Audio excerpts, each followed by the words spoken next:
You have now arrived at Stadium and Gale. The snap, the kick, it's been blocked again! Oh my! It's been blocked again! He's going to heave one deep down the field. It's going to be to the goal line. It's going to be gone! It's a touchdown! And the Gators have won the game! Tyreek Cleveland! Oh my! I can't believe what I just saw! Dropping back to throw, pops and fires the ball over the middle. It's there! It's there!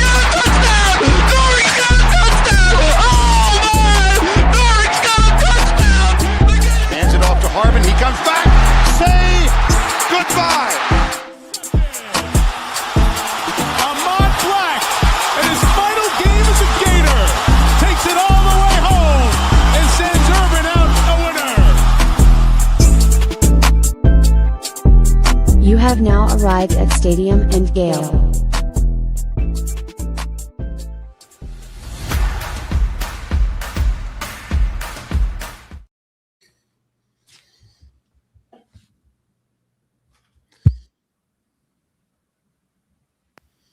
Yeah. Boys and girls, ladies and gents, welcome to another episode of Stadium and Gale. It's your boy Corey. It's Dan. Delatorre. And your boy J Scott 25. What it do, y'all boys? What up, 2-5? Yes, sir. Good to have y'all boys back, man. What's good? Likewise, man. Good to be back, man. Happy holiday. I hope everybody Christmas was well. Shout out to the listeners. Everybody hit like, retweet, share, comment. We appreciate y'all for joining. I hope everybody's holiday was fire. Yeah, I was down in South Florida. It's always good to be around. I've got two nephews, and so watching them on Christmas is kind of the highlight of Christmas. But got the chance to spend time with family, see some friends that are down there, and then just enjoy the holidays. Always enjoy being down there. And then I was supposed to go to New Orleans to see Sarah's family for 2 days, and then my flight kept getting delayed, and it just didn't make sense anymore. So got to have a little guys weekend down here, played some golf, went out boating, hung out with the boys to watch some meaningless bowl games and NFL on Saturday, but ultimately a great time, ready for New Year's and ready for the new year. Nice, man. Nice. Jordan, go ahead. Me? Man, not a whole lot, bro. Appreciating the downtime, touching a lot of grass. My daughter's first semester back. This is her first time coming back from a college break, right? So that's been dope. Just spending time around with the fam, man. Hanging out, decluttering, getting ready for the new year, and working out. Just New Year vibe stuff, bro. I'm not really into cliche and resolutions, but just I do get in that mode around this time of the year of just decluttering and getting the new year off to a clean start type vibe. That's about it. What about you, 25? Man, that was a pretty good one with the family, man. It's always great when you get to spend time with the family. Actually, was so happy this week. Last weekend, actually, I taught my daughter finally how to ride a bike. So that was a big moment for me. So yeah, that was a good one for her as well. But that was a good time to do around Christmas. So I feel like that was a Christmas just to see her accomplish that. But other than that, just pretty much chill vibes with the family. Had a great time with everybody who came through. The Delatorres have been ravaged by the flu. Yeah. tough Christmas. Tough Christmas here. Sorry to hear that, man. It's been a very long Christmas, but really cool. Got called out by my friends for building a child's playhouse for safety regulations. I mean, listen. I can see that. Did I use all the screws that were given in the packaging? No. Do I think they gave me extras for later? Not in this America. No, not anymore. You didn't work for step 2, Dan. I think they provided extra, and I didn't need to put all the screws in. Hey, well, when your daughter gets her first concussion because you don't know how to erect a home, then that's not on me. That's between you and erect, build. Oh, build. I think that's a better word. I think that's a way better word, my guy. Some kids are coddled. Maybe a little early concussion is, what we needed. I was allowed to run outside, ran into trees. We played tackle football. Turned out more or less okay. The house will be fine. Yeah, man. Building things for your kids without the instructions is a choice. It really is a choice, man. No, there were instructions. Did you read that? Nick saw them. He saw them in Espanol. He's like, I'm good. You just got to turn around on the other side, Nick, and they're in English. My dad was here. I had the translator. The house is fine. Oh, the house is fine. We're all hey, sick. some people live life like that, bro. It's like instructions in books how to live life, and people just say, "Nah, I'm cool. I'm good. I got it, bro. I got it. Those are your notes mistakes. with the Those won't be mine. instructions. I used a drill. I used power tools. It was big dad mode. Well, I hope Frankie stays safe. If I was your wife, if I was a close relative, and even as a friend, I'm going to say you might want to just shake it, make sure that it's sturdy. Yeah. Make sure she's not inside when I shake it. Yeah, definitely. That's between you and DCF then. You know what I mean? I'm out of the picture. I'm out of the picture at that point. Oh, my God. Oh, man. Good to have you back, Corey. We missed you last week. It was a fun episode, but it's always good when the whole gang's back together. Let's get a quick. Oh, wait, real quick before that.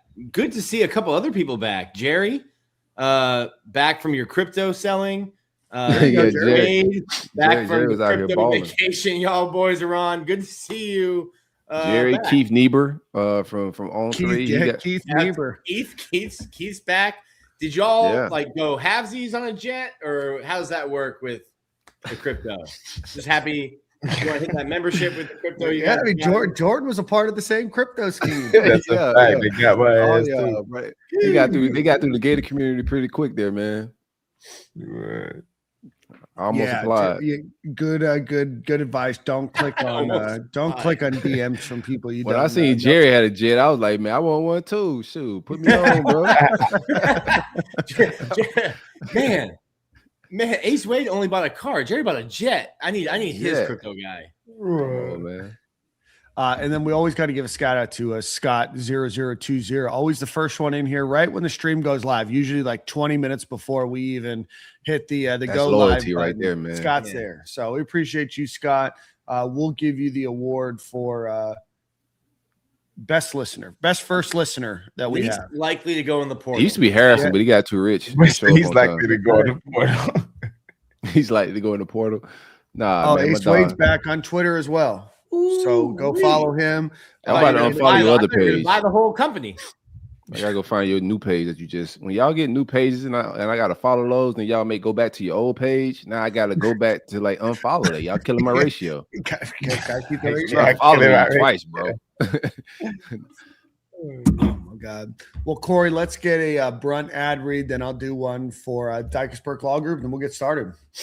One time for the great folks at Brunt Insurance and Financial Services. Anything you need insured, from the Panhandle to the Keys, it's a good time. You're getting at the top of the year. It's not hurricane season, so it should be easier to get home insurance, that type of stuff. But you know, a part of your New Year's resolution is probably to save some money, right? Give Greg a call. I'm sure he can find, whether it's your house, your life, your home insurance, he can find a way to cut you some dollars and save some money for 2026. 954-589-2204. And also you can visit bruntinsurance.com. Big coverages, big policies. Greg, what it do, baby? And then one time for our friends over at the Dykesburg and Lewis Law Group. Corey was talking about insurance. These are guys that are going to help protect you against when those insurance companies don't want to protect you, or they're fighting with you. They need somebody on your side, you know?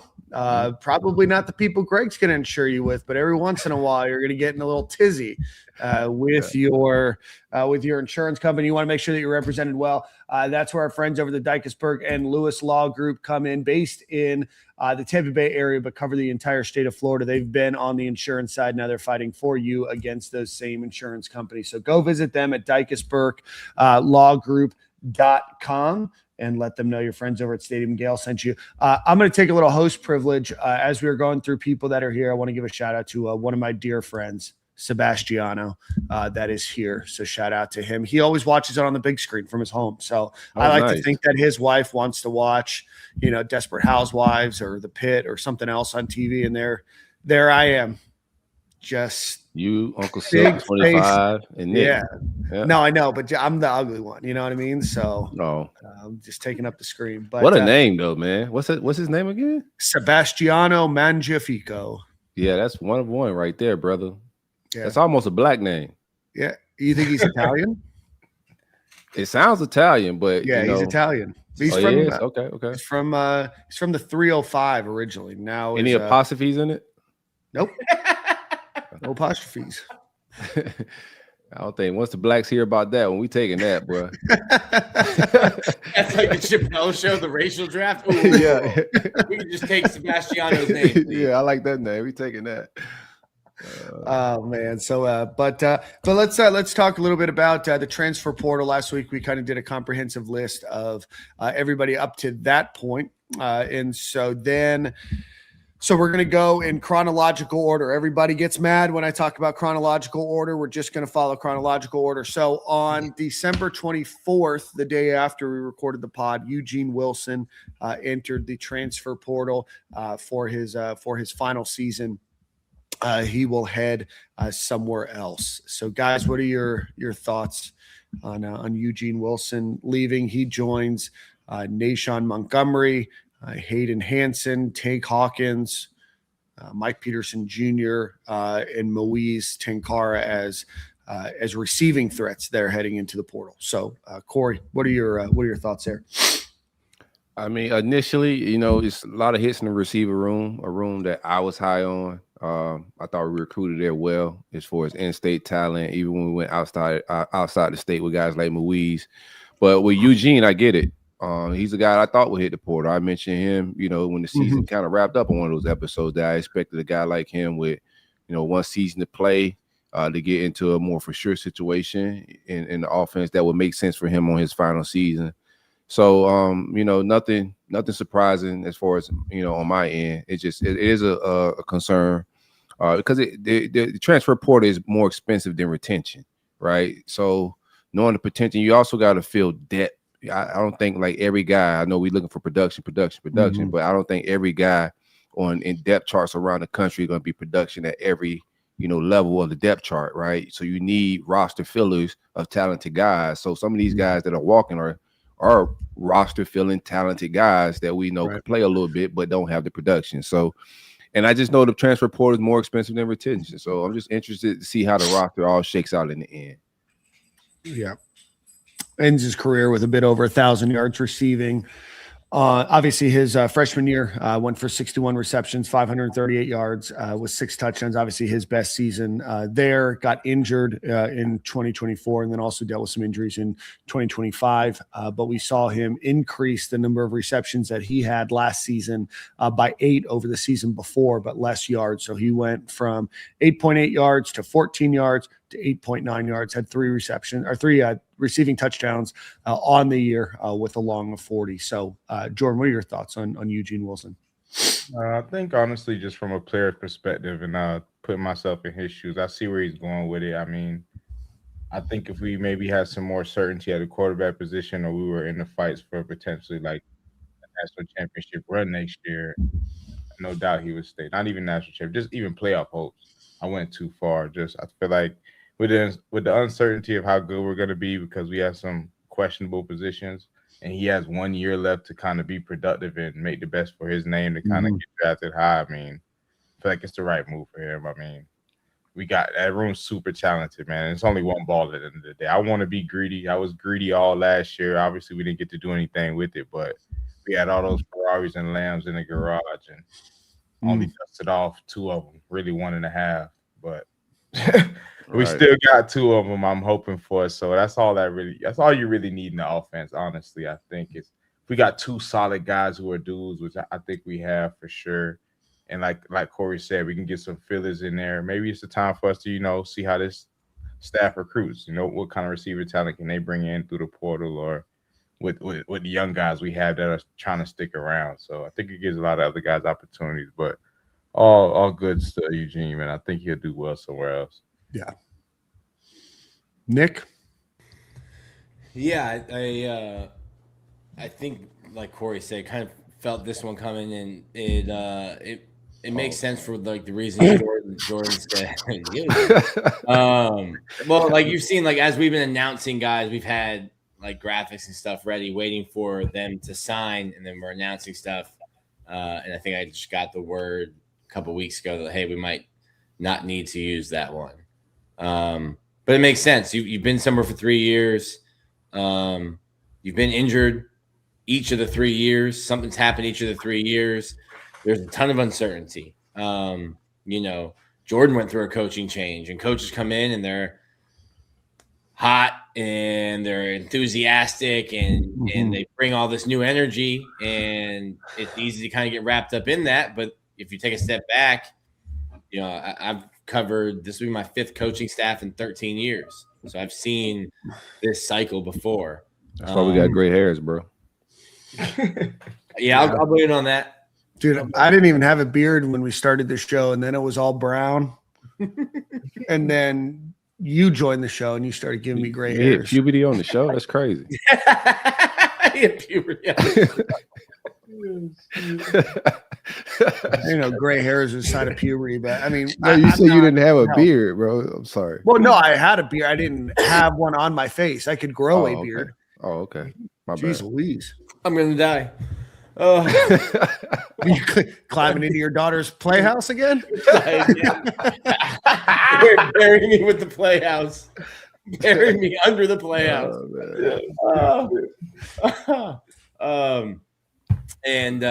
I'm not going to break our chronological order, but I think it makes the same sense as the one that we'll eventually get to. It's just like, hey, who's going to be my coach? Who am I going to get developed by? Can I win? It makes even more sense for a guy who's going into his last year of eligibility, going into his 4th year of like, hey, what does next year look like for me? Who is the guy throwing me the ball? What does the offense look like?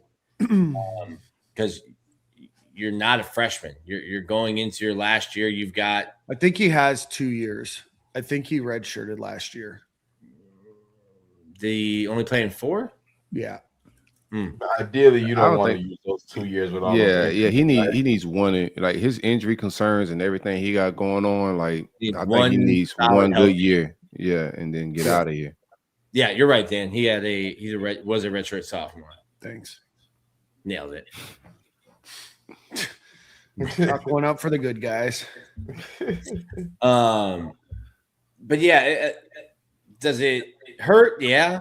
He's a good player. He's going, and we said this last week too. Like, I think Moise Tankara is going to be a good player. I think Nashawn Montgomery is going to be a good player. I think Katie Daniels is going to be a good player. They're going to be good players somewhere else.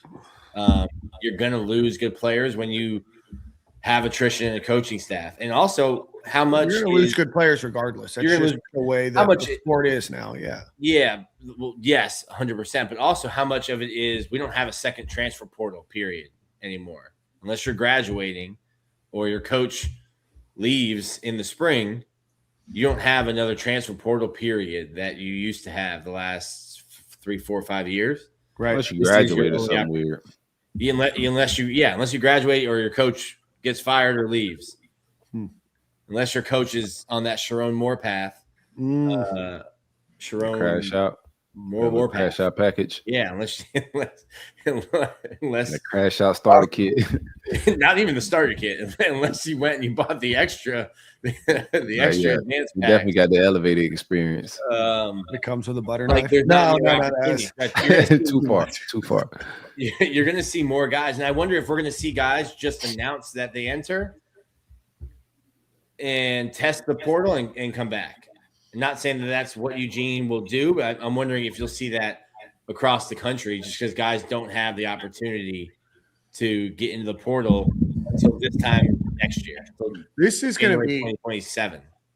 I'm trying to bring about some spirited debate, and so I think that there's going to be some thoughts here, and I want to try to get them. Do you think it makes sense if you were a player in a situation like Florida, or kind of anybody that's in a similar situation where maybe they have a new coaching staff? Doesn't it almost make sense to at least test the water with the transfer portal? For sure. Yeah. I mean, I know that means that you can get passed up on, or maybe you get a little scorned and the school say, hey, we're going to, we've moved on and you're going to fight that fight with it. But I agree, but it's also a gamble. It's like I could think this is what the market is for me, and my agent can tell me this is what the market is for you, and you can go. And it happens in the NFL. You go out there, or in the NBA, MLB, teams will say, "Cool, go make if that's what you think you're worth, and someone's going to pay it. Go make it." I think if you're an agent, and you come back now, and it's like, sorry, that's not. If I'm a parent of a player or agent of a player, I wouldn't step out there without like some type of tampering or some type of reassurance of what type of odds I have. So I wouldn't blindly test the market just because it's a new coaching staff. University of Florida still is a premier stop. Like as far as what you can get outside of NIL money, right? You still can get a good education. It's a good school to be at, and if you have a good year, you can really raise your profile.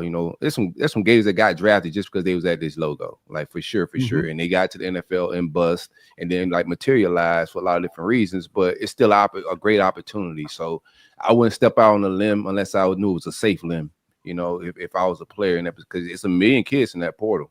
And it is no telling because this is a new staff, right? They didn't recruit you here.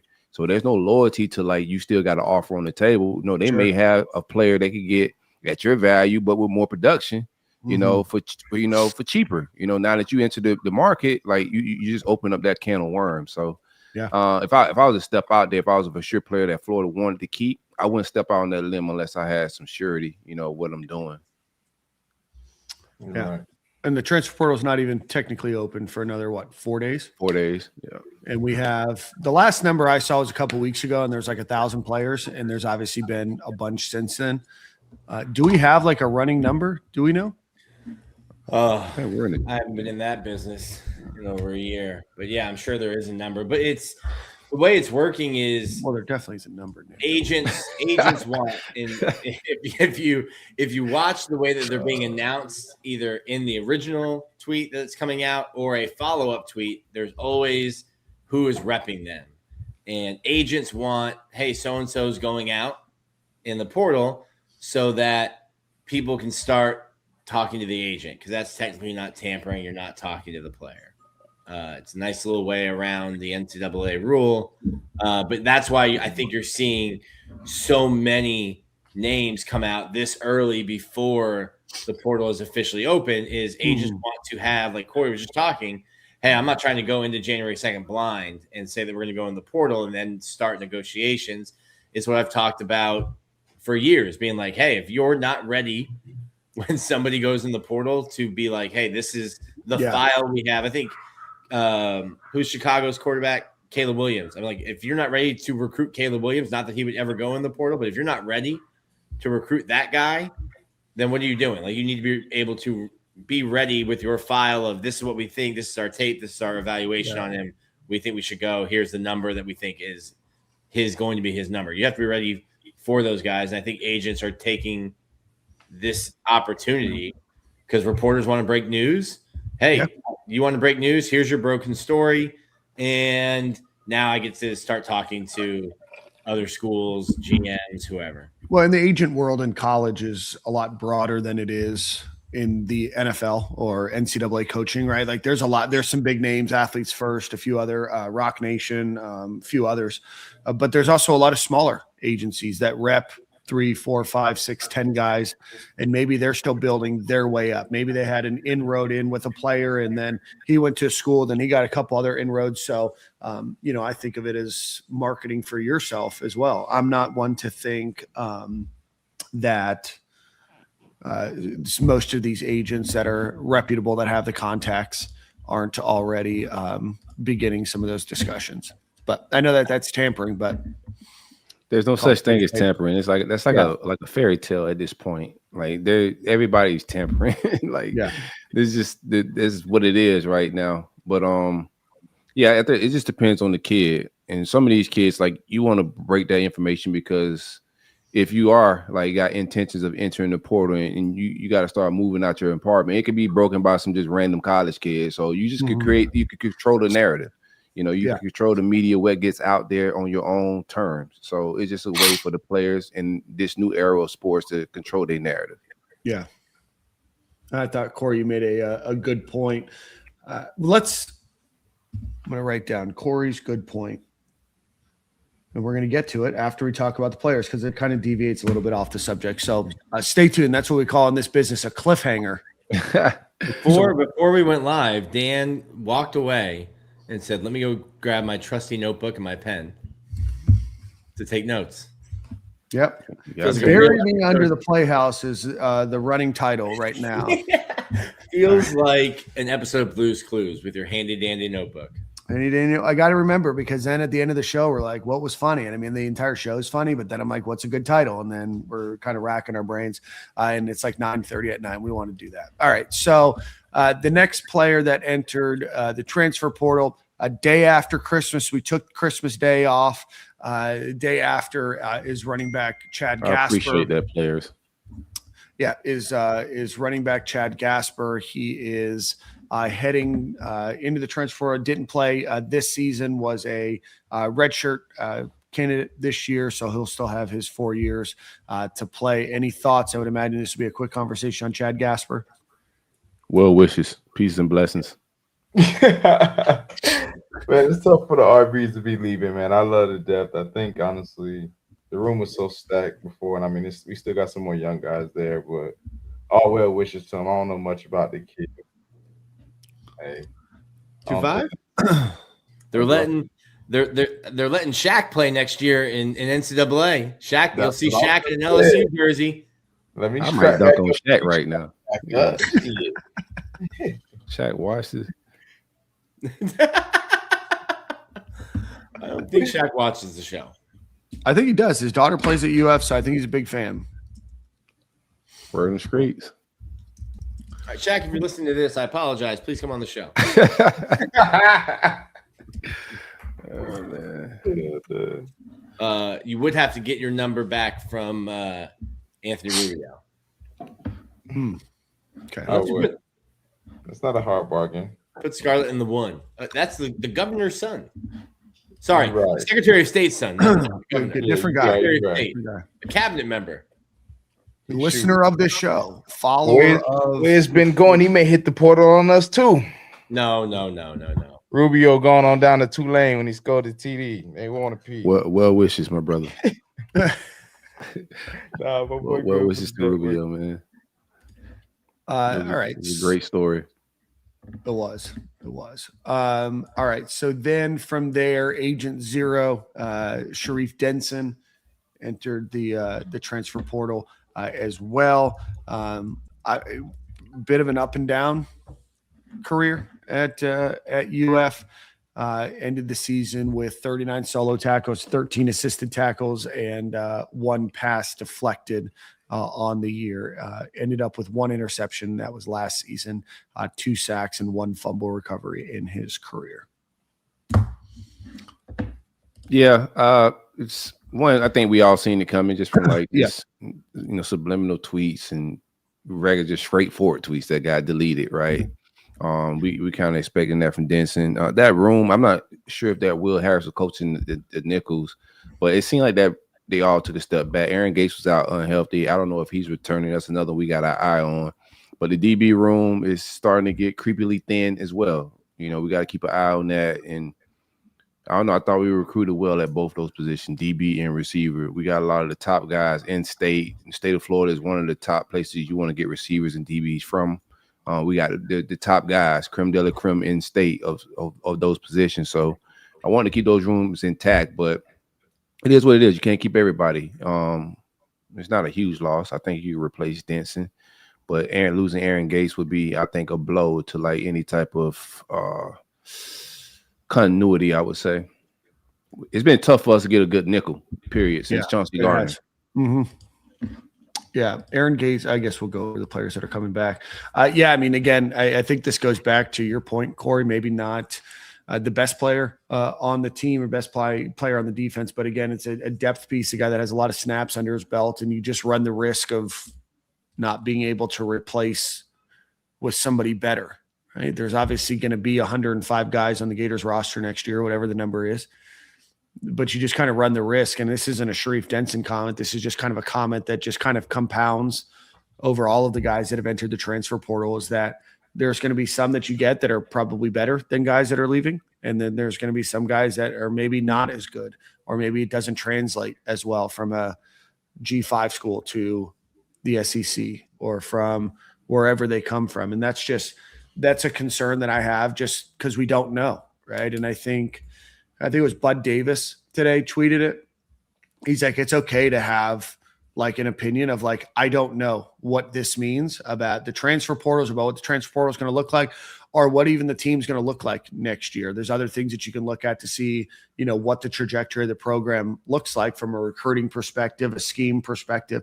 I think that they're going to naturally get some more wins next year. Just the schedule's a little bit easier, and I hope they're able to put it together. But I've said that a lot over the 6.5 years we've been doing the show, and the last 15 years that the Gators have been struggling with this up and down mediocrity of like, I hope it can't get worse. But at least the schedule plays out a little bit nicer next year. You grew a beard. I did grow a beard. Yep. Lost some hair along the way. I have to wear a hat because of this podcast. Oh man, ridiculous. That's funny. No, but I bullied feel like wearing a hat.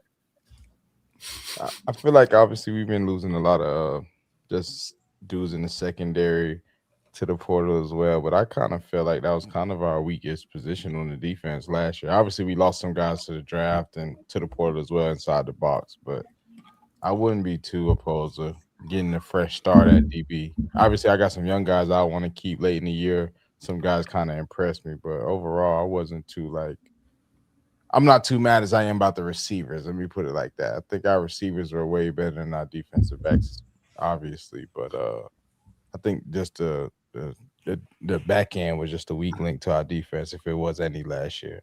Obviously, we got to replace some pieces in the interior on the D line now, but I think we can do that easy too. Florida is known to kind of always be kind of good with the trenches. Yeah, I guess the one thing, so like I agree with Corey too. It's like you look at the DB room overall, whether it's nickel, outside, safety, just thin. That helps in the transfer portal. Sure. Talking about transfer portal, especially guys with experience. That's hey, who's on where's the rest of the depth chart? All right, yeah, I can come in, I can compete, I can play right away.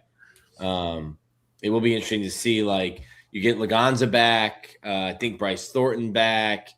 Interesting to see if Cormani comes back. I don't know why he would leave for another school.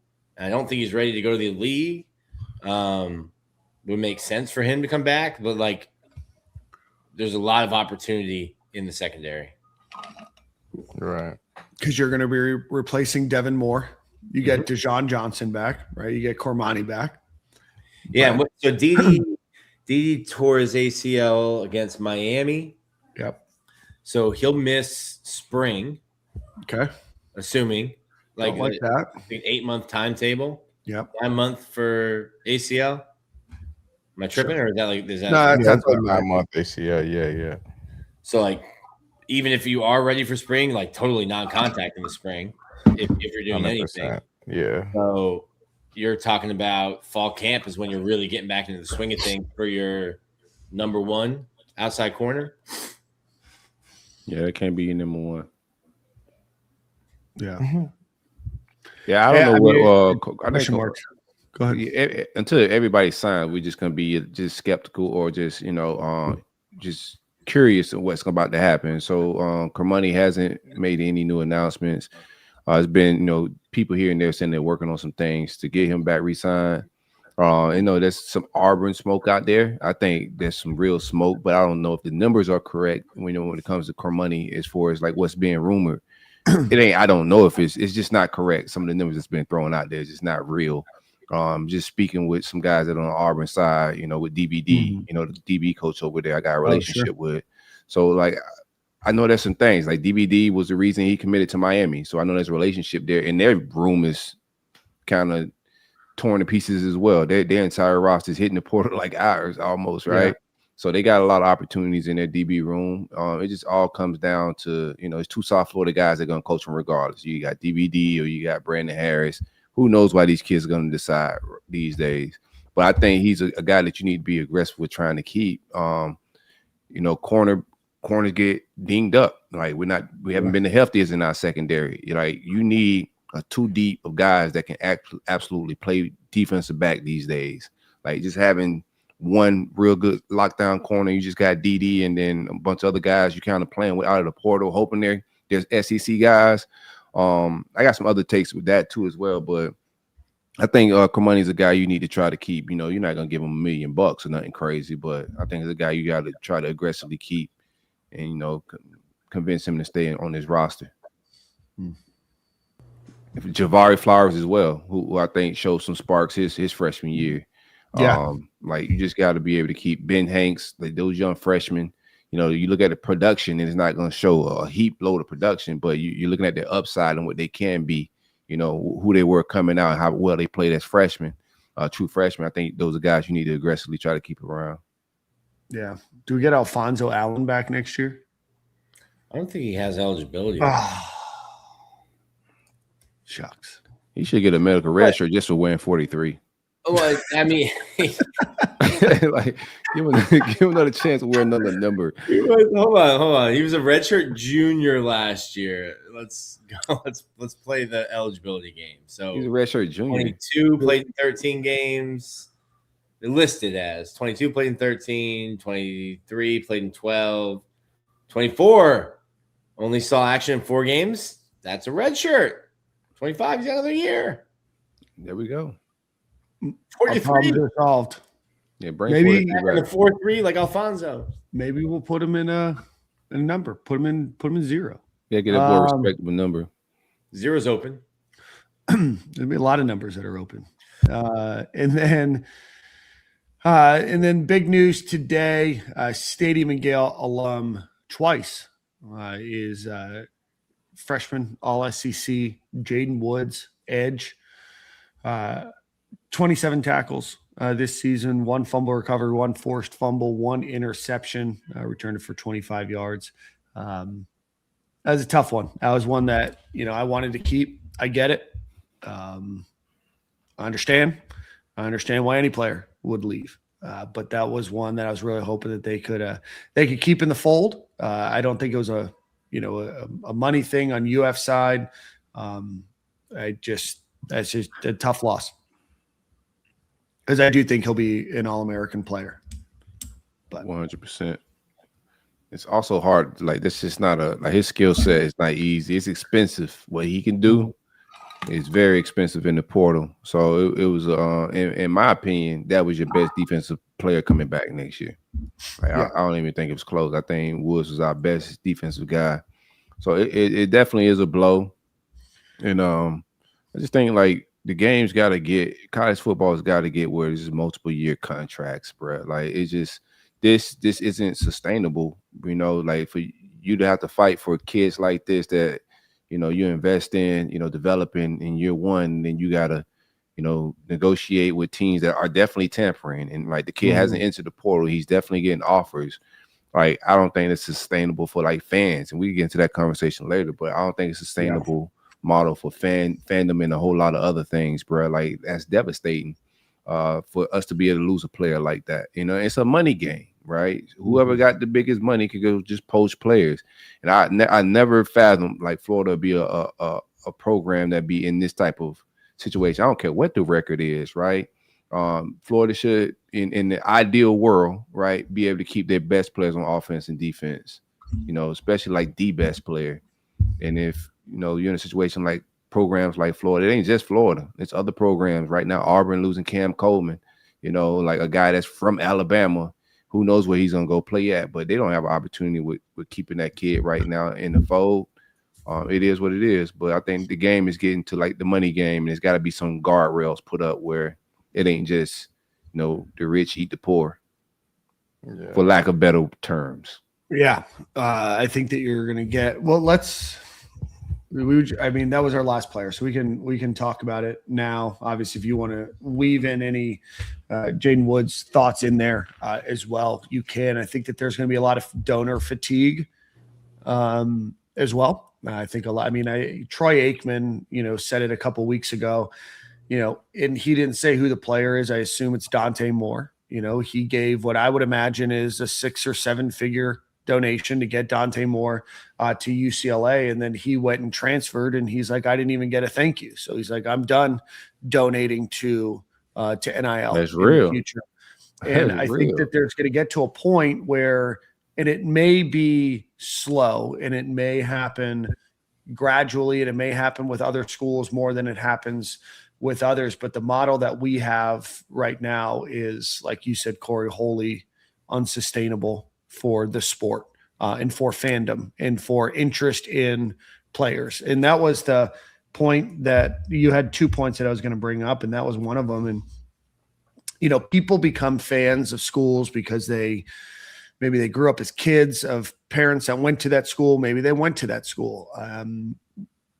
I grew up in a household where my dad went to Ohio State. My mom went to Florida. We lived in Florida. It was natural for me to become a Florida Gator fan. I went to school there, but a lot of my memories of being a Gator fan aren't just because I liked the colors or because I thought the Gator logo was really cool. It's because I found a connection in watching Danny Werfel and Ike Hilliard and Reed L. Anthony and Fred Taylor and Rex Grossman, and those guys are what my connection were to the football program. And we talked about a little bit last week is I don't have any connection to really any players anymore because I don't know if they're going to be on the roster next week, next month, next year. And now it's become a point where I'm just going to rock with who's ever on the roster when the team kicks off in August, and I'll lose my connection to them in December and hope that they come back, and we'll just do that forever. Yeah.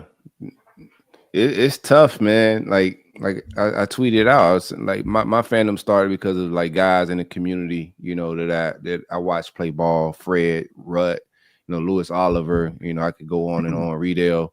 Those guys are a reason, I became a Gator fan, because it was just in our whole community. Like Belle Glade is a Gator town for a lot of that reasons. Most of the players went there, and we had to cheer these guys along because familiarity, right? We know those guys. And then, even with the Swamp Kings, when you watch those documentaries, and I show my son, we watch it, like those guys, like it wasn't just the winning of a national championship and just the logo. It was the personalities on that team, right? From Tim Tebow, his faith and, those storylines behind that, right?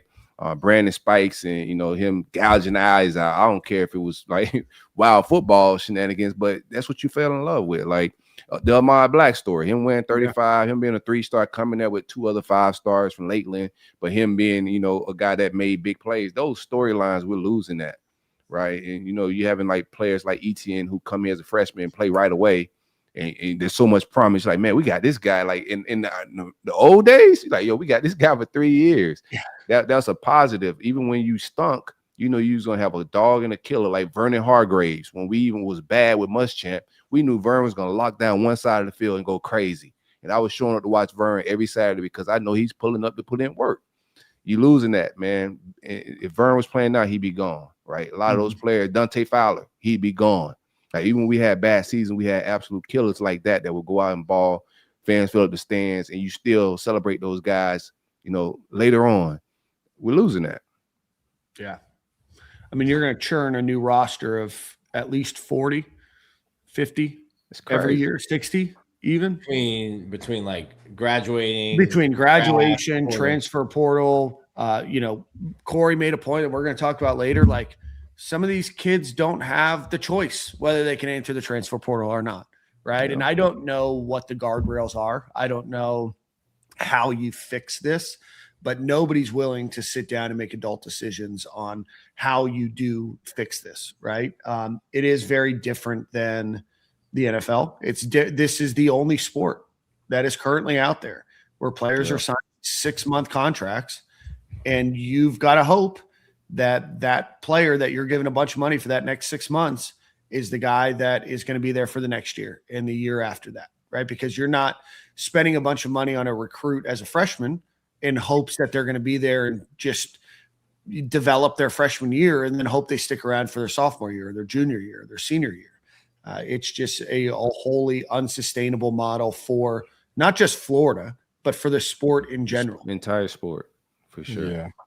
I feel kind of both ways about the entire thing, man. Just looking at it now, I feel like one, I completely agree with you guys in that, like, it's definitely ruined a lot of it. But that came with, being able to pay players now. So I think just me being a former player and looking at it from that aspect is like, yeah, we're dealing with a lot of negative stuff on it. I think it's a lot of things that can help fix it. Will it happen? I'm not sure.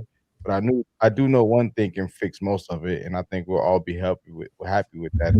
I think us just winning ball games will change our perspective on NIL as well. I think that we won't even have to worry about half the stuff we're worried about if we have winning records and winning teams. No, that's We for have sure. the money to keep players, and we have the money to do this thing right. So when we're in that fashion, we won't even care about the couple dudes who hit the portal because we know we got more coming in. So I think it's just a tough time for us right now with the way we're down right now as far as like successful and dealing with NIL as well. I think that's a tough aspect, but I do like that it's giving the players the ability to kind of get paid for what they're doing.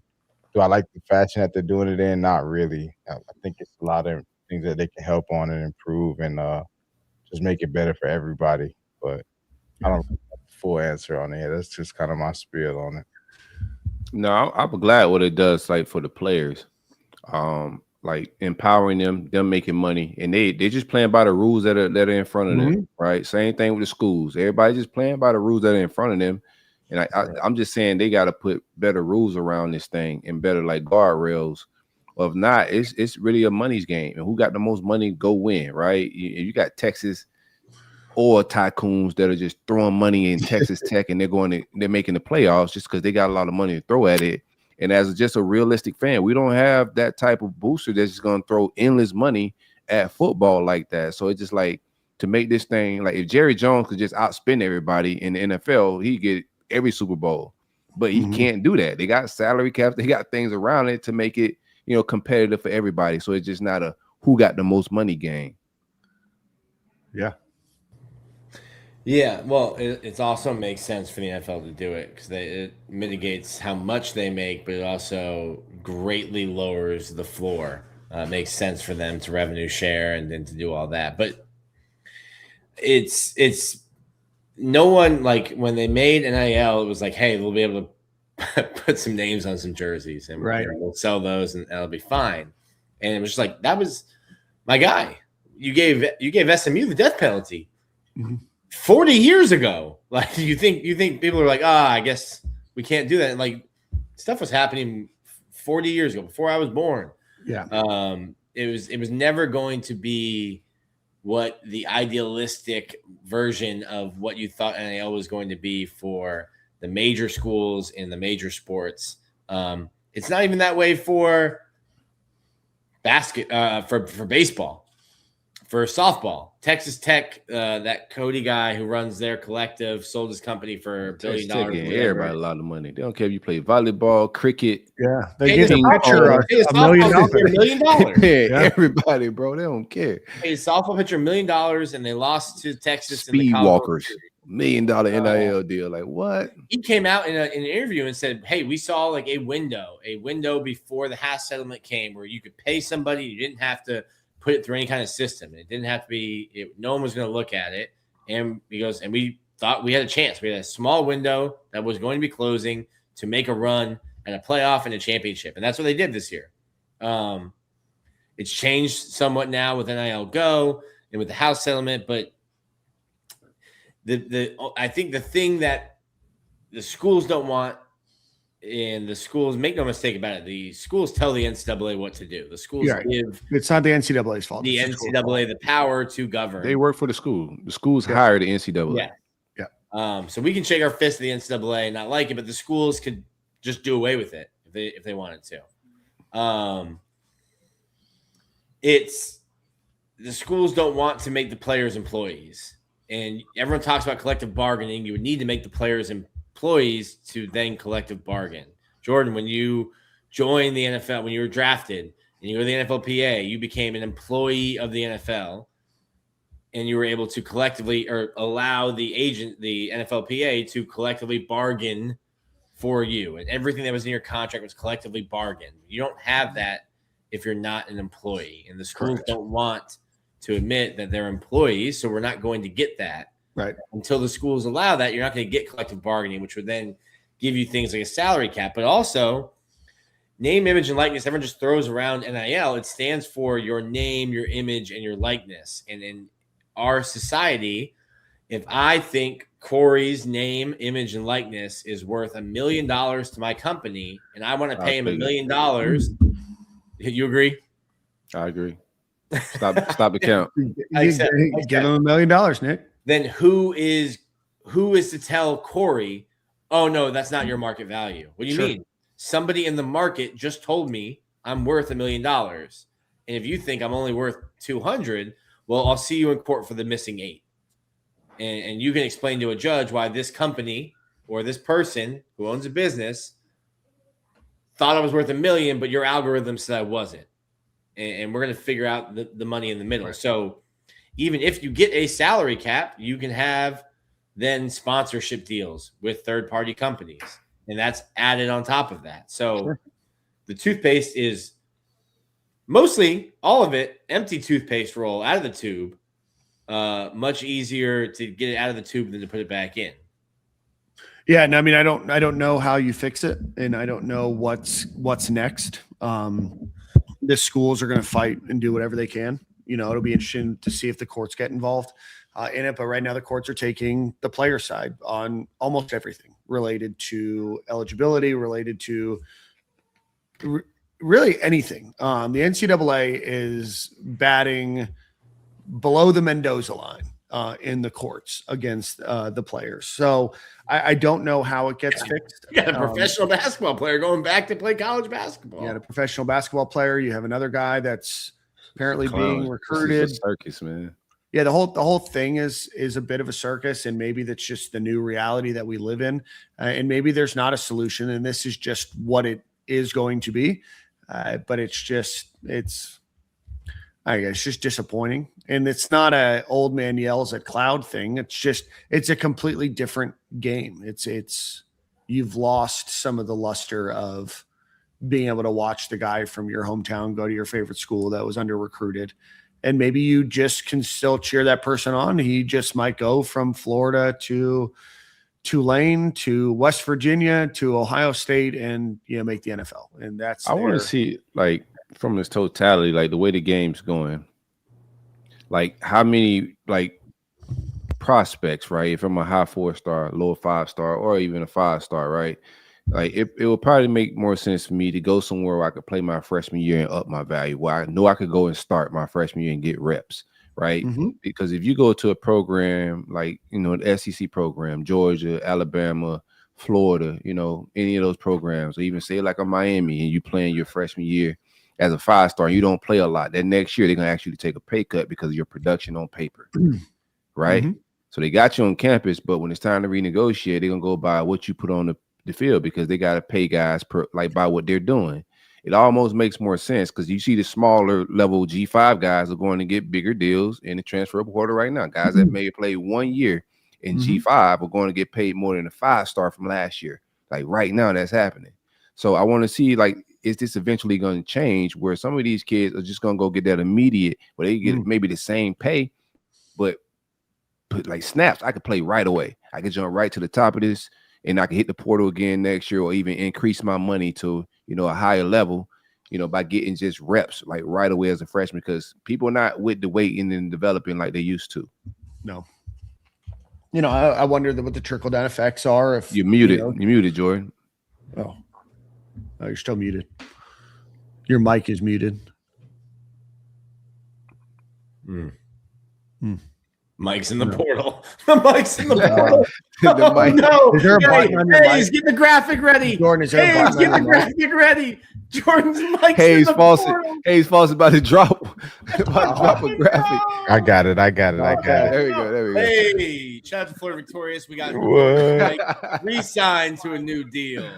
But no, man, I was saying, I think, is that a good or a bad thing? I think it's kind of good when you really sit down and think about it. You got guys that will waste years, and you really get to see them put good stuff on tape and watch some good football. So now I think it's going to turn the wheel, and not having guys sit behind other guys, they're going to take their opportunities elsewhere, and you get to see them shine for a full 3 years versus, let's just say, what was that? Even Georgia a couple years ago when I was playing, they had Todd Gurley, Nick Chubb, Sony Michelle. Like you got to watch those guys, and they got not as much carries if they would have all been on separate teams, and they would have been a real featured back.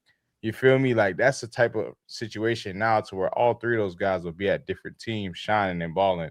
So you're not missing out on guys really putting on good stuff. Obviously, as a program, you're sad because you can't retain three studs like that and have like the big packed room, a Hall of Fame room like you wanted to anymore. But hey, I mean, that's what you got to start getting better at recruiting and kind of finding underdogs and finding stuff. It's not so much easy as, hey, I'm Florida and I can get all the 5 stars because I'm Florida. And that's what it is now. It's now a money game, and as well as how can you spread out your offense and make everybody happy to want to stay kind of deal. So it's definitely a lot more moving pieces for the coaches as well. I remember that Georgia defense when Dan Mullen finally like thumbed his nose at all of us and was like, yeah, sure. You want Anthony Richardson to start? He's starting against Georgia. And we were all like, whoa. Not against that defense. That defense had like 3 Pro Bowl defensive lines that they just rotated throughout the entire game. And you're like, any other week, Dan? Not this one. Not this one right here. That's funny. I don't know that I think Bud Elliott had a good tweet. It was when like Tulane and JMU both got in to the college football playoff. And he was like, because of the portal and because of NIL, the top 30 teams in the country have been closer in talent than they ever have been in the history of college football. And he goes, but because we have some weird rules, we have to let teams who aren't in the top 30 into this tournament. And so I wonder, it's like, does a school like Tulane then, I mean, John Sumrall lost 14 players, like legit players, starters, guys who were getting depth after last season, before this season that just finished for them. I saw another coach who I can't remember. Maybe it was UTSA. Their coach was talking about like, we might have 20 guys not playing our bowl game because their agents have told them, don't play in the bowl game because we're going to go in the portal and you can't get hurt. And other schools are saying, if you don't play in the bowl game, here's the number. And he's like, we're just going to have, we can't afford to have our guys. And then you've got all these other schools who are just treated like the minor leagues. and you become a feeder AAA program. I mean, if we're not careful, we might turn into one, man. Like, that's what it becomes. Like, some of these we would be the most expensive AAA in the history of sports. That's a fact because everybody out here won't lose expensive. Yeah, you won't lose like all of them, but I think like losing your premier guys to like the Ohio States and like contenders of the world, right? That just, and I think too, like the shift of SEC is going to move. I think Big Ten is going to be the big dog conference just from old money and the way they're just throwing money around. I think it's going to be a Texas thing and Big Ten if they don't change the rules, just from old alumni money that people are just down to throw money around at sports. I think SEC is going to lose some momentum in being able to get kids because the best football players play in the South. That's the advantage that SEC has and a lot of Southern teams have is the best football players play down here. But if it turns to a money game and who got the most money, I think Big Ten could play a different type of ball game than the SEC with what the future looks like in football. I mean, if Stanford can get some of their folks on board with football, I mean, I was about to say, good luck. West Coast, though. West Coast may do something, too. They got some money over there on the West Coast. Yeah, or like Oregon's Big Ten team now, right? I Like, don't think they care like that. Andrew Luck's that's what I was starting to care. I feel like No, not like there's some outliers. I just don't think the West Coast cares about football like that. True. I mean, they cared a lot when USC was winning national championships. They cared a lot when Stanford was good with Andrew Luck. I mean, I'm not saying that it doesn't exist. I mean, Utah's been a perennial pretty good team. Arizona State's had their come up a little bit. Oregon's been really good. Washington's, played for a national championship a couple of years ago. I'm not trying to tell you you're wrong. I think that similar to the Northeast, there's a lot less interest in college football, but it only takes a couple of people that have sold their tech company for billions of dollars to be on board with you, right? We don't have a lot of billionaires, right? We have a couple, and we have one that they're really trying to get involved in football, and he's not interested, right? And so then you start to work your way down, and it's like if you can get one, it just completely changes the game. And then I wonder, just going back to the feeder school comment, Like if you're not a Tulane or James Madison or, Western Kentucky, a school that's kind of been good for a while and have had some success, like if you're at a bottom feeder school, like do you even care about football anymore? If all you're going to do is get your players poached? I mean, you just got to be excellent at recruiting out of high school. And I think it'll make it easier for those guys to recruit out of high school, right? I mean, you can pitch that. Say you going somewhere else to a bigger school, you probably will ride the bench and be right back here. So just come here and then go get paid more instead of just going. That's what you got to sell. That's what you got to sell. But is that sustainable to people? Then you're then asking like to say, hey, let's fund spend a bunch of money recruiting and then, hey, let's go cheer them on. I mean, Diego Pavia from New Mexico State, like losing millions of dollars in the couch cushions, and they're not looking for an ROI. At Tulane boosters, you don't think they're looking for ROI? I mean, I think there's a difference between a billionaire who's like, yeah, I'll give you $10 million a year, no problem. But there's like a difference between now, because NIL is still new. What, it's 4 years old, 5 years old? Yeah. It's going to be around in this iteration for a long time. So it's maybe not in year 5, might be year 10, might be in year 20. It might be when that booster you have dies and his kids are like, why am I giving $6 million a year to the school that my dad went to when I can spend that on a new plane or a new house, or I want to collect art or do whatever. So it's just a constant churn where I think you're going to get fatigue. I could be wrong. I've been wrong on the show. No, I think it eventually has to go to where there's like some ROI, right? And I think some of these programs are going to turn to where the boosters are vested and they're getting a return on the money they put in to fund the rosters, etc. You got a modern day like Jerry Jones type booster that's funding at the top of this thing. He gets a kickback on how well the team does profit wise. That's going to eventually be a thing, in my opinion. I think that's the only thing that makes sense. Like continuing, rich guys aren't rich because they just throw money out the window at fun things.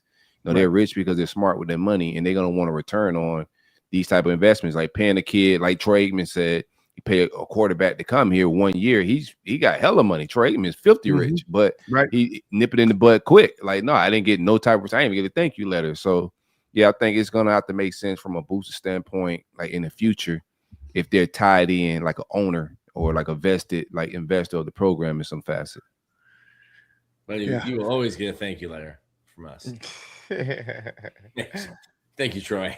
Make sure you get your letter. Send your money to Florida. We will get you a letter video. You probably even know who Troy is. Troy who? Aikman. Like what did he play? Golf? The TV guy? The TV guy. The commentator. What does he know about playing football?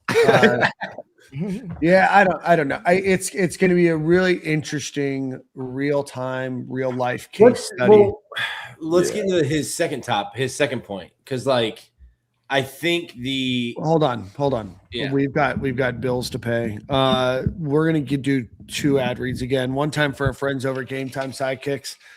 I got one of these for myself for Christmas. Oh, I didn't do the Christmas thing, bro. Is it too late? No, you can still do it, I think. Okay. Yeah. Nick, Gator boys stay hot, man. Gator boys stay hot. Big basketball win over Dartmouth today. So go visit our friends over at Game Time Sidekicks. It's going to keep your hot drinks hot and your cold drinks cold. Great cup, great price. Very fast shipping. It's going to get to you in just a couple of days. Based out of Knoxville, Tennessee. Tyler and his business are really truly creating great products out there, and he wants to help you get your hands on one. So use promo code Stadium15 for 15% off of that order. A lot of UF stuff, and then a lot of other schools, and even some NIL stuff on there. If you want to get a DJ Lagway cup, I think he's trying to offload a bunch of those. And then one time for our friends over at Home Field Apparel, go visit Home Field Apparel. Use promo code Stadium and Gale. You know them. They've been around for a long time. Soft cotton, vintage, retro logos, great designs, really, really cool products. Go visit homefieldapparel.com. Use promo code Stadium and Gale at checkout. All right, Nick, sorry to interrupt. Go ahead. I don't know what I was saying. You were going to say it was probably about pushing guys out. Corey's other point? Oh, yeah. So what I thought, my first thought was, all right, having 2 transfer portals, coaches, not just Billy Napier, many coaches would say the spring transfer portal is less talented and more expensive. And I thought, okay, well, if you move it to one portal, maybe that will help. But I think guys being able to transfer as much as they want, there is no consequence for every year just saying, hey, bag bigger? Oh, no, it's not. All right, I'll come back. Right. Hey, is the bag bigger? But there are guys on the roster, especially when coaches could just have a great recruiting class. And, ooh, shoot, numbers are different now. Sorry, we don't have a spot for you anymore. Should that kid have to sit out a year? Like, that's not fair. If I wanted to stay here and now all of a sudden my position coach tells me, hey, we don't have a spot for you anymore. Or, hey, we do have a spot for you, but it's 15th offensive lineman, 9th right guard. Like, that's going to be your spot. And we don't want to give you a scholarship for that. Yeah. Guys get pushed out all the time. Every single school across the country. It happens. I don't think the fans realize that. Like some of the comments is just be like singletory, like the kid quit or he did. No, a lot of these kids didn't quit. A lot of these kids was told to hit the exit, right? So just be mindful of that when you get into some of these opinions and takes. Like these kids, this isn't a new NIL thing. This has been going on for a while. Like even before NIL, scholarships are renewable annually. Like you're not guaranteed to a 4-year scholarship when you sign that letter of intent. That's like not a real thing. Never has been. Like every year they could do exactly what Nick was saying and tell you on the depth chart, or we don't see this happening, my dude. You can stay around, but we don't really have a scholarship for you, or this is what we don't have for you. Then you got to find somewhere else to go. So the NCAA's got to figure out a way to, I don't know if it's 2-year contract or what that look like, but it's got to make sense for both sides. And I don't think you get to like any reasonable conclusion or solution moving forward unless the players unionize and from the NCAA standpoint, whoever reps like the colleges, them negotiate and come to terms of what makes sense from an institution standpoint and the players to protect both sides. And I think that also protect the fandom, like us as fans being invested and still caring about this thing for the long term. Because right now, bro, fresh 40 faces, bro, I ain't finna care about you because you might be gone next year. Like I'm gonna be honest with you, bro. I don't care what you selling, a shirt, a jersey. I don't want to buy none of that junk, bro. Like you're gonna be gone. I think it's being in part. Sorry to cut you off, Jordan, but like being inside of like NIL and with a collective now, it's like trying to push and help build their brands, but it's also, especially when you're young and if you're a freshman, like you're new to this, and your brand is a lot of times tied to the school that you're with. And then you go and you hit the portal. It's like, all right, well, any work that you've done to build your brand, when kids are getting recruited and they're like, hey, Gator emoji, drop that follow. And then all of a sudden their followers like spike up before signing day, triple, quadruple before signing day. Then you put a different hat on.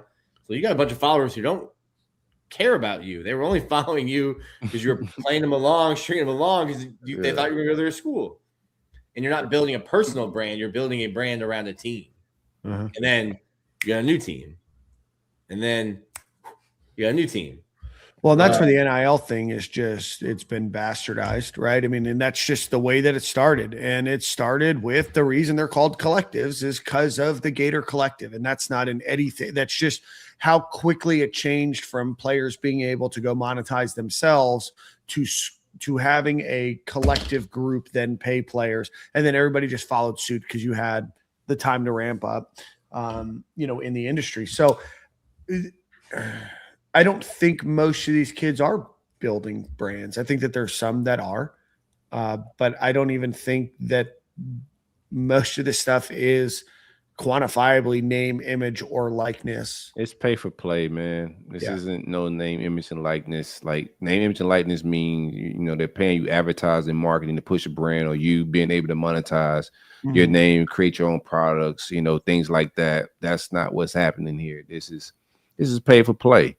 That's just isn't play that though. I mean, when they scoring touchdowns and making plays, you clicking on that channel to watch that person do that. Right? I don't know. Maybe I'm tripping. No, Jordan, I'm 100% on board. Jordan's for the I'm people and the people 100% are on players. board for Honestly, players. I think that's a getting different. paid. I think that's a different check right there. I think that's not name, image, and likeness in the NFL. Like marketing is No, marketing. not I think that. it was meant for like a marketing and you selling your own products and you being able to sell your jersey with an autograph on it like that. That's what it was really designed for. But I do think they should get paid for being on the TV, you know, and all that. Yeah, I'm that's not where the saying CBA, that. you know, some type of I guess collective also bargaining was- agreement. I was thinking that's kind of what their pay was based off, and like the amount of people who will follow you and want to watch you play. So I'm paying you on that number. Obviously, that comes with you playing well as well, because people want to come watch Jeremiah Smith take it out the top, score a touchdown. Worth So- every penny. Right, so Every penny. I'm gonna pay Jeremiah Smith the amount of money. I don't care if he gets all these commercial deals or not. He's gonna get that, but I know you're gonna have everybody tune into Ohio State play because you're Jeremiah Smith, so you're being paid as such. Obviously, a lot of players are overpaid. Don't get me wrong. It's a lot of shenanigans in all of this, but I just feel like kind of just putting some realistic perspective in all this, right? Because before you just used to want players to sit and not play, and nobody wants to do that anymore. Right. Only players are leaving are players that are not playing for real. Like if you really sit back and look at it, they're not playing, but we knew that they were good enough to play. The coaches decided to sit them or somebody was better than them, but the only reason why they leaving these programs is because they're not winning and they're not playing. That's They just got gonna I sit think- and not play. I think they got to get some rules back in place because I think, you know, just like the NFL, I think quarterback development is down in the NFL. I think like development is going to be down in its totality if it stays this way, right? Because now you're relying on a form league system that I think the quality of coaches down there are going to dwindle. I think the quality of coaches in college football is already dwindling, right? So I just think from that standpoint, like survival of the game, like they got to set rules. There's a point where kids go straight to pro in basketball, and they had to change the rules just for college basketball to survive because they were losing all the early super. And a lot of those, you know, players that went high school to pro didn't pan out, and they could have used college. So I just think it's a similar situation. You know, eventually the industry is going to correct itself, but it has to, and that's the only sustainable way. If it stays like this, I think you start to suffer, you know, development. You start to suffer just from, you know, longevity of the sport. Like there's some kids that just want the education. There's some kids that know they're not going pro. There's some kids where they just stayed on rosters, stayed there 4 years, and were good depth pieces, and they got developed as human beings and got good degrees. Now you're gonna lose those type of like just rotational players that's getting a UF degree just because he just wanted to go to UF and play a little football, but pro wasn't his thing. But he'll get pushed out in today's game. I think eventually it's going to be like 2-year deals or something like that to make players sit a little bit longer and be developed. And if they hit into the, you know, portal, if it's contracts, then you sit out a year. It makes sense in that capacity if it's like 2-year contracts. But this one and done every 6-7 months renegotiating, it ain't sustainable, man. Yeah. Whether it's right or wrong, it's just not sustainable. Yeah. Like we don't have the solution, and I don't know how interested the schools are in creating a solution because they know that solution is going to require them to become employees, and that means a lot of additional costs to schools. That means health insurance. That means dealing with a lot of other issues that they probably don't want to deal with, right? That's why I don't think it's going to get solved anytime soon. Yeah. And you also have massive disparity between your Ohio States, Oregon's, Texas A&M's, etc., and your Utah State University, your New Mexico State University, right? And how does that work? And how do you not level the playing field, but how do you make sure that all schools can offer that? Because they pay a lot different to broadcast AAC games than they do the Big Ten or the SEC. Texas A&M lost Evan Stewart and Walter Nolan 2 years ago to Ole Miss and Oregon. That was a coaching change, right? Number one defensive tackle, number one receiver in the class. I think everybody is susceptible to lose players in. Was in the Texas coaching A&M change. good 2 years ago though? That's the real question. That's when they fired Jimbo, though. They fired Jimbo. That's my point in what I'm saying. If listen, I don't think that was a coaching change made. I think that was better bag opportunities for both. For sure. I guess I was more. I don't think nobody's out paying Texas A&M. I think if we win, Ole Miss tried to make a run that year. Yeah, for sure. But I feel like if we win, we don't got no issues. That's the bottom line. And I feel like right now we're in a space. It costs to win, bro. I mean, yes and no. Issue, right? I feel like yes and no. I feel like we just had the cost to win and everything in place. We just got messed over last year. Nobody can tell me that roster that we had wasn't talented. That's why we mad that we losing. It was expensive. So that's why they paid late. We wasn't willing to execute. So the money ain't gone. The money's still there. We still got the money and we still got opportunity. I guess I'm more saying that like as the University of Florida, I don't think we should be worried about the money aspect and being able to win. It's whether the coaches and everything can come together as one and we can win. I think we're oftentimes doing one better than the other, and just nothing's ever in sync since obviously the last era of winning. You know what I'm saying? Since NIL's been in place. For sure, 100%. Yeah. I mean, let's be honest. I think we put ourselves on a bad foot with NIL starting. We went in on a Sunbelt coach during the NIL era. No disrespect to Billy. I think he's a good guy, good coach. I just think we got dealt a really bad hand. We could have went plenty of other ways and been halfway more. It could have been decent. He recruited well. But that does nothing in this day and age. We had the recruits, we had all the players here, but now they're gone because of the entire roster just falling apart with just the uncertainty of the team and us being able to win ball games. I just feel like the fashion we went out last year was terrible. It didn't look like something that could have nobody predicted that, right? That's what I was more feeling like in that. With our roster, I feel like even when things were going bad, we still all had hopes that games could be turned around. We had 30 yards of offense, and we're down by 6 points. Like, our team was very close to winning in a lot of fashions. That's what kept hope alive for us all season long. But once we lose your starting quarterback and you're not sure of other things, it's kind of like, why am I here? Florida is a good brand, but we not winning no ball games. As an offensive guy, I don't know what's going to happen.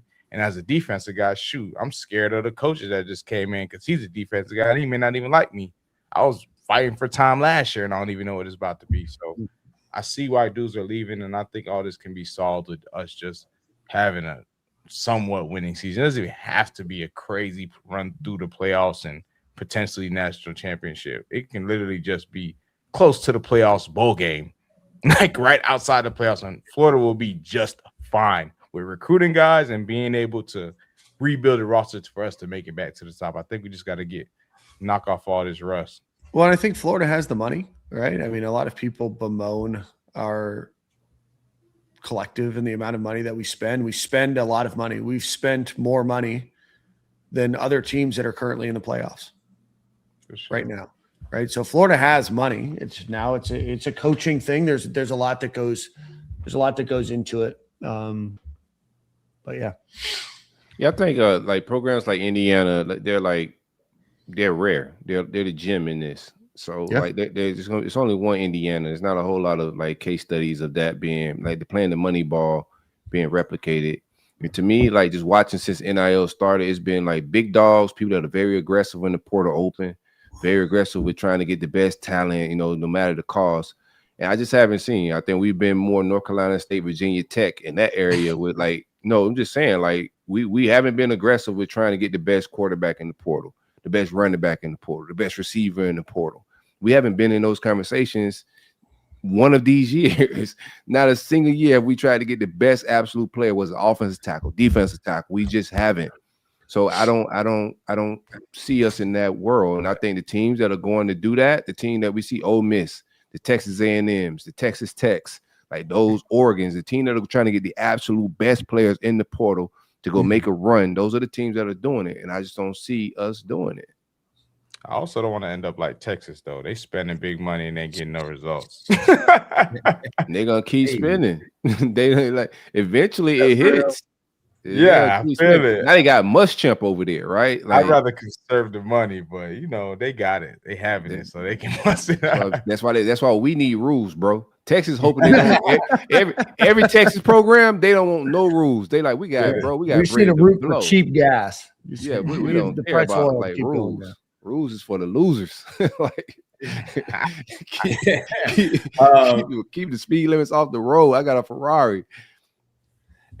So every case, and Corey's you're managing guys now, so you understand every case, every player's situation, every negotiation is different. The Jaden Woods one today is not about money at all, and I don't think Florida's out of it either.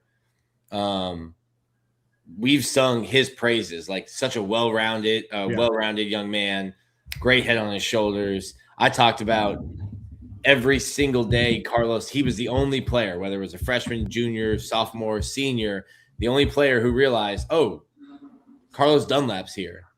That's a first rounder. That's a Pro Bowler. That's an all-pro. Let me see if he wants to hang out after practice and work on some technique. Every single day Carlos Dunlap was there. Jaden Woods is doing that. Worked his ass off. He just wants to win. And you fired a coaching staff. Not saying they shouldn't have been fired. You fired a coaching staff. His position coach isn't retained. He wants to know who is going to develop me. Can I be developed? And can I be in the playoff next year or the year after that? There's a rumor that Texas A&M, I don't think he's going to go to Texas A&M. Why? Because the guys he knows who were recruiting him, Jay Bateman and Sean Spencer, aren't there anymore. So Texas A&M can throw money at him. He's not going to make a money decision. I thought the rumor was Texas. The rumor might be Texas, but there was also a rumor with a 2 payment offered from Texas A&M. Nice. And I'm saying that Jaden Woods is not making a money-based decision. He's thinking, who's going to develop me to help me be a first-round draft pick and get to the NFL? And at Florida, he hasn't met or worked, gone over film, been able to talk with, in person, the people who will be coaching him. So I think Florida will have that opportunity. I don't know that he will come back, but I don't know that he will. I don't know that he will come back to Florida or he will eventually leave. But like, it's not a money decision. I feel like the narrative is that like, oh, Florida's too broke to bring those guys back. Like, he was absolutely fine. I feel like there's probably it's probably close between all the schools anyway. Like, we're not. It might be different for another kid. Like, another kid might just say like, sure, this school's offering me X. I enjoyed my time here. Can you match X or go above X? And you're like, no, we can't. All right, cool. Peace. I'm going to the other school. Thanks for the time. right. Like, someone might make a decision just based on money. I'm saying Jaden Woods is not making a decision based on money. Also, I can't talk about like our contracts, but we're not hurting for money at all. And the football team will be well funded in 2026. Well, I want to see it well funded when the portal open. Like, it sounds good on the podcast, but are we going to get, the best players in the country, or are we going to be, we got a big bag, but this is the best money could buy right here, and we get gaslit. That's my new favorite. Well, you've also got to figure. So you're not going to have $100 million roster. So everyone's like, oh, go get this guy, get this guy, get this guy, get this guy. It's all right. Well, now you have a $40 million offensive line. Like, that's not realistic. Sick. Hell yeah. That's how we win, baby. Like at some point you have to budget. What does a room make? And do we want to spend more than we allotted on this room? And do we have to take that from somewhere else, or do we have to go raise more money? Like, it's you can't turn, you're not playing Madden with salary caps off. You have to find a way to make it work. Dude, that was the best way to play, though. It was the best way to play. So I think y'all capping to me with the bread, though. I'm gonna be honest with y'all, bro. I need the portal to open. I don't feel like I can maximize my trash talking. I'm at the point where I'm about to retire as a fan, bro. Like, I can't talk greasy when the portal open. Like, the names that are popping up right now, right? Just keep it a bean. It's G5 guys. I'm not saying these G5 guys go be the best G5ers ever. But when the big names are entering the portal, productive guys that are leaving notable programs, we're not coming up in those conversations. And if we got the money to compete with the best of the best in the country, then let's go get the best players available for whoever the quarterback's going to be, whoever the coach is going to be. John Sumrall deserves a real opportunity at a competitive roster. And I don't believe us going to pull G5 guys up here to replace some of the best prospects that we've seen in the state of Florida. Like, the recruiting sites don't miss. Like, they evaluate these guys very high, and they've shown over time that the recruiting sites are accurate, right? And we grab some of the top players, we cut bait on them. Don't sell me on just G5 guys at a budget because we got to fill a room. Go get my starters to be the best player. Like, replace Jaden Woods. If Jaden Woods leave, then go compete for one of the best edge rushers in the country, because that's what I think he is. I think he was our best defensive player. So go get me that caliber player to replace him with. Yeah, 100%. And we don't know what this talent acquisition portal looks like under John Sumrall. Right? There's going to be differences, and we're just talking here. We're just having a good time. The chat's going nuts right now. We don't know. I mean, there's people calling you out, Nick. They want dollar amounts. They want you to share every dollar amount. I'm going to lose sleep over Anthony Pons not liking that I'm not breaking my contract with my employer to make sure that he knows exactly what everyone's making. Yeah. But we appreciate people that pay us. So we forgot to shout out our friend Dubster37 that said, "What up, 2-5?" And then he said, "Retain Dallas." So that was for you, Nick. For sure. But yeah, I mean, we've got the portal opens on the second. Yeah. And then it's open for 15 days. Yeah. Well, you have 15 days to enter. Oh, yeah, 15 days to enter, and then it can happen at any time. Right? Also, you can tell the school on the 15th, and the school might not even post it till the 17th. So you get a weird fuzzy period. Just more to click on. Yeah, hell yeah, that's what I've. Cool. Well, that was a good spirited discussion, boys. I'm excited to see great conversation where this continues to go and continue to evolve. What NIL deal? Oh, Jordan, don't listen. What NIL deal would we give Jordan? I would give if you're giving $40 million to the offensive line, Jordan would have bucked on us, bro. Jordan would have got out of here. We got to get Jordan out of here so we can have these negotiations. Get him out of here. He can't hear. I'm giving Jordan $5,000, and then for every yard, another $10,000. I'm giving Jordan everything that I own. Wow. Jordan, he has groceries delivered. So it's a lot. He was able to just to on a whim go to Europe too. So like, on a whim, yeah. Yeah. I was off by a day. So yeah. No, I quit red eye. I don't even know what the market is for running backs. Like 500 to $1 million. Depends on if it's Jaden Ball. In there. Depends on Jaden Ball for real. They saying Jaden Anthony Ball. Pons is going to give you $400,000. That's what he deemed you worth. I think you're worth more than that, but Anthony thinks you're only 400. I'll take the 400K, brother. Zelle. Okay. I'll let you know. Jordan shows up next Monday with his Zelle app, just a QR code on his shirt. Hey, I'm here. Never got that payment, bro. Yeah, dude. But somehow I don't think Anthony Pons is giving you $400,000. I don't think so. Let's see. Nick gave all Frankie's Christmas gift money to NIL. We have money. Part of getting kids is being good, not just money. Wins equals players. Thank you, Will K. 2023. See? I would have had the correct number of screws for the Playhouse if Will hadn't given away all Frankie's Christmas money. That's nuts. Terrible. Gator Bags has got you at 650. He got the bags. Hey, you see how it works? About 700. Yeah, 700 and free donuts. You were about to sell out for $400K. Yeah, and then Braxton's going to give you just $100K plus an under the table deal with Geico and Porsche. I don't know how you do a deal with Geico or Porsche under the radar or under the table. Like they would probably use his name, and then the clearinghouse. So that one's got to be above board. The 100,000 below board. Good to see you, Braxton. And then Dubster 37 Boz nuts. It doesn't take this long to decide. The transfer portal's not open. So, and Jaden Ball's not in the transfer portal. So it just, bro, this is a big decision. You know what I'm saying? Yeah, it's taking a little bit for him to reaffirm whatever, bro. It's a big decision, man. Like, I don't think he's nuts. I think it's a big decision, and he's weighing his options out, bro. It's just, this is new college football. Don't take it out on the kids. They just playing by the rules, man. And he's got 1 year before he goes to the NFL, and this is an opportunity for him, whether he thinks it's at Florida, whether he thinks it's somewhere else. Yeah, and then it may not be about money, right? It ain't, everything ain't in Florida's control. So that NFL money hits a lot different than NIL money. Not for everybody. Yeah, not for everybody. For him. Jordan, how many carries?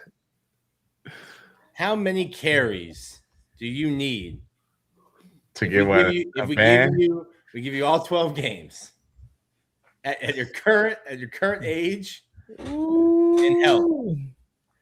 Probably had to give me 999. I don't even want to feel myself back out there. Jordan's like, listen, I'm going to fall forward. Well, yeah, you know I'm gonna always do that. But after that, who knows how I'm gonna feel going to bed at night. Anthony Pons gave us some money, so we'll read it here. Corey, we need you in press conferences that are asking financial questions, because the reporters we have in there won't ask, so the fans know. I don't think you're going to get those answers in a press conference if Corey's asking those questions, or if anybody in the world is asking those questions. Like, who let this guy in here? Last time we let you in here, Mr. Silk. What do you mean balance sheet, Mr. Silk? Like, get this guy out of here, man. Oh my gosh. All right, guys, so let's get out of here. One time for our friends over at Alumni Hall, go visit alumnihall.com or go visit them in Gainesville, right off Archer Road. The largest selection of Florida Gator apparel in all of the city of Gainesville. Go check them out. Again, at alumnihall.com or Alumni Hall in Gainesville. Amir Jackson is coming back. That was announced since our last show. Who else was announced since the last show? Devin Moore's going to the Senior Bowl. Lagonza Hayward's coming back. Cam James is coming back. Missing anybody else? All good. Jeremiah McLeod and Vernell Brown III is coming back. A lot of people weren't excited. I'm like, hey, man, like, whether he's a legacy kid or not, like, you got your best or second best offensive playmaker from 2025 coming back. Like, that's worthy of excitement. Like, you don't have to be angry on the internet all the time. They're entitled to the legacy kids a little bit, bro. It's just like, fan entitlement. But shout out to Amir coming back, man. I thought, that was a blow. I tweeted it out, and people were like, oh, he's just the tallest midget in the room. I'm like, all right, bro. Like, the kid can play. He's going to be a good football player. He's a good tight end. He's athletic. Can he get better? Of course. But I thought he was a kid that we should keep. Glad to see he's staying. Absolutely. All right, guys. Well, that's going to end our show today. Thanks, everybody, for watching. Before you leave, if you could hit the like button, the subscribe button. If you're watching on YouTube, hit the share button on X or Twitter. And if you could, just open up your phone real quick, hit your favorite podcast platform, whether it's Spotify, iHeartRadio, Apple Podcasts, whatever. If you could go ahead and rate us, that would be awesome. And we appreciate you guys for watching this show. And we will see you guys next year. Bro, Dan, not a dad, full of dad jokes. yeah. A dad with no dad jokes is insane, man. I'm glad you grew your beard on this show, though. You're welcome. I had to fit in. We'll see you guys next week.